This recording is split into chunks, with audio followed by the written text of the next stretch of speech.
Olá pessoal, me chamo Bruna Santiago e o Leituras Pretas de hoje vai falar sobre esse livro aqui, Branquitude, Dilema Racial Brasileiro, do historiador William Luiz da Conceição. E esse texto ele está disponível pela editora Papéis Selvagens, só ir no Instagram deles, no perfil tem um link da editora, e é um PDF que é gratuito, então é um livro curtinho, com menos de 100 páginas, que está sendo disponibilizado de forma gratuita e que vem pensar a branquitude. Primeiramente, esse é um livro que eu indico para público em geral. Por quê, Bruna? Porque é um livro bastante introdutório. Se você não leu nada sobre branquitude e pensa, eu quero ler alguma coisa, essa agora vai ser minha primeira indicação. Leiam o William. Por quê? Porque ele vai fazer um esforço muito grande para fazer uma linha interpretativa acerca dos estudos da branquitude no Brasil. Então tem muita referência aí para se posteriormente você quiser aprofundar ou para você ter esse conhecimento mais compactado. Então seria isso. Eu acredito que se o esforço do autor foi justamente deixar de forma acessível a definição de branquitude, pesquisadores que estão estudando a branquitude, isso foi um objetivo que foi atingido. E aí o livro já começa de forma impactante, porque não tem uma epígrafe no livro, tem uma passagem antes de propriamente vir o livro, que é uma passagem do filme Apaió, aquele debate bem emocionante de Rock e Boca, né? Que Rock, interpretado por Lázaro Ramos de forma extremamente, assim, doada, vai fazer aquele discurso que se eternizou, que é justamente quando ele fala, eu sou negro sim, mas por acaso negros não têm olhos? Boca. Que ele vai fazer todo questionamento, né? Negro não sangra, negro não sente fome, e o autor já joga isso com a gente.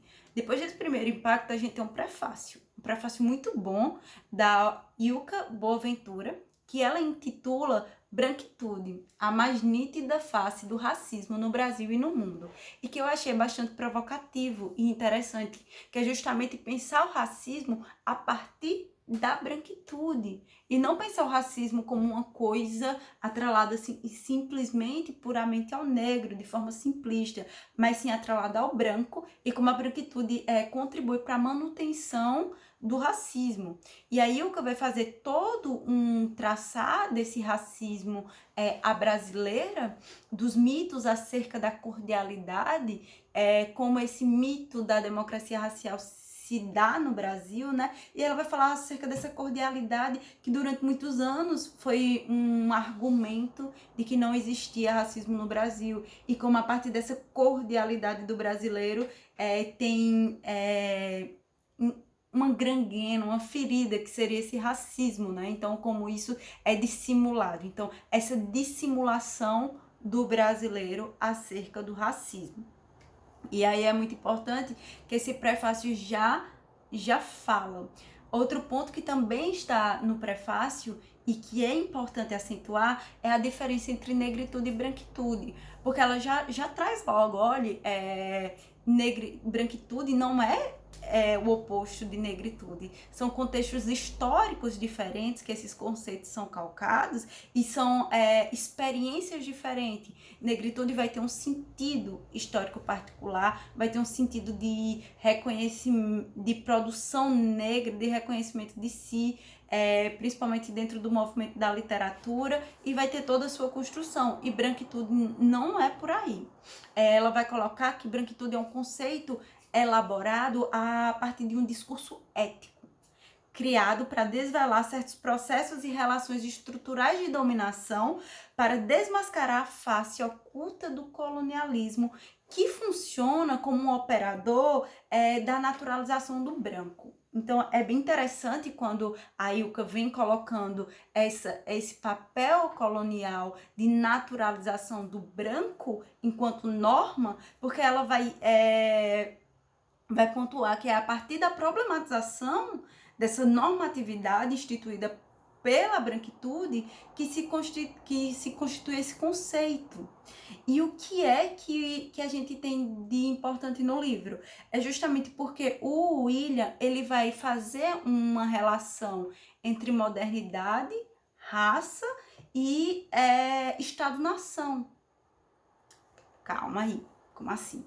É um movimento que está presente em outros autores. Por exemplo, Silvio Almeida faz isso em Racismo Estrutural.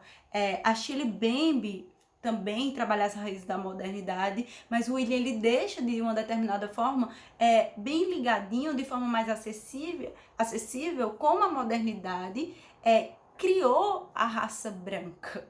Como a raça é uma invenção dessas pseudociências, que era considerada ciência, e por isso se torna estrutural, porque ela vai estar perpassando diversos setores da sociedade. E aí a gente recai em Silvio Almeida. Raça e direito, raça e economia, raça e filosofia, raça e modernidade, porque é esse projeto de homem moderno que vai ser pensado enquanto o homem universal. Agora vejamos o paradigma filosófico que nós temos, o homem universal europeu. Então, é pegar um molde de homem europeu e universalizar para todos os homens. Então, o europeu seria universal. Então, é justamente esse paradigma dessa universalização que vai ter essas bases fortalecidas a partir, principalmente do século XVIII e século XIX. Então, ele vai fazer esse processo de delinear histórico sobre a modernidade e a construção da raça, trazendo o branco enquanto uma raça socialmente construída. E aí a gente também cai em Fanon, né? Francis Fanon já fala, o negro é uma invenção do branco. Então, o William, ele faz essa contextualização histórica muito importante. Só que antecedente a essa contextualização histórica, ele tem um capítulo que é o espelho quebrado de Narciso. E ele vem a partir dos mitos ensinados em história, da relação do indígena com o espelho e da relação do próprio mito de Narciso, o semideus obcecado pela sua própria imagem, para pensar quem é o branco e como esse branco constitui uma imagem de si próprio. Porque onde é que o William vai chegar? É justamente chegar em quem é humano a partir dessa constituição narcísica de um olhar sobre si. Falar em narcisismo e branquitude, a gente tem a Maria Aparecida Bento, que é uma das pioneiras dos estudos da branquitude no Brasil e que vai trazer o pacto narcísico da branquitude. E que depois, na terceira parte do livro, o William também vai entrar no pensamento mas nesse primeiro momento ele está falando sobre essa branquitude que cria sua própria imagem autoestimada. Narciso acha feio tudo aquilo que não é espelho. Então, tudo aquilo que não reflete o que ele vai ser demonizado, vai ser criado igual ao outro. Então, ele vem com esse processo de outremização. É importante pensar que eu lembrei automaticamente em Guerreiro Ramos, que é um nome fundamental quando ele está estudando patologia do branco brasileiro, que ele vai falar da autoestimação do branco, né? Então, ele vai fazer, Guerreiro Ramos vai fazer toda uma análise sobre essa imagem fictícia de si que os brancos criam. E aí ele fala sobre a questão da modernidade e o papel da construção da nação brasileira a partir dessas pseudociências. E ele vai trazer nomes como Oliveira Viana, como Nina Rodrigues, para pensar como o projeto de nação brasileira ele é imbrincado a um projeto racial que vai tentar diminuir o papel do negro na sociedade. Então, é um debate bem interessante.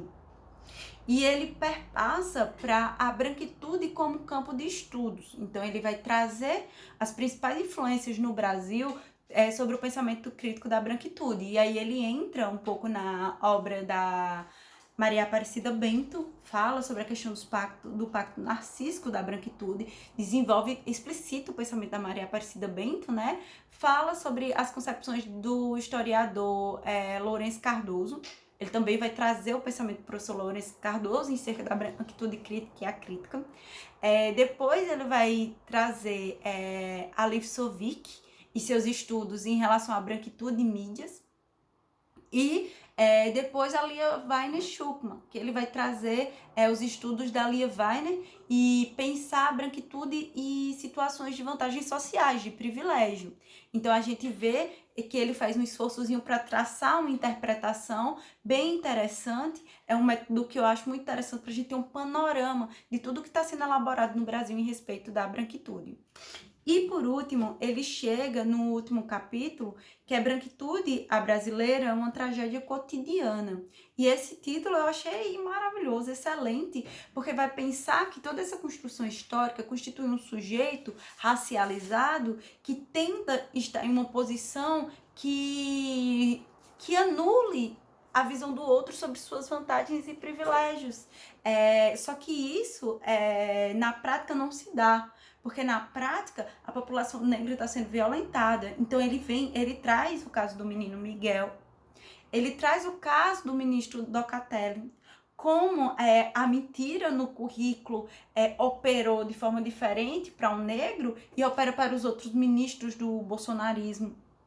Então ele vai trazendo exemplos desse cotidiano, do genocídio da população negra brasileira, dados socioeconômicos, de como a branquitude opera ainda em prol de vantagens sociais para um grupo específico.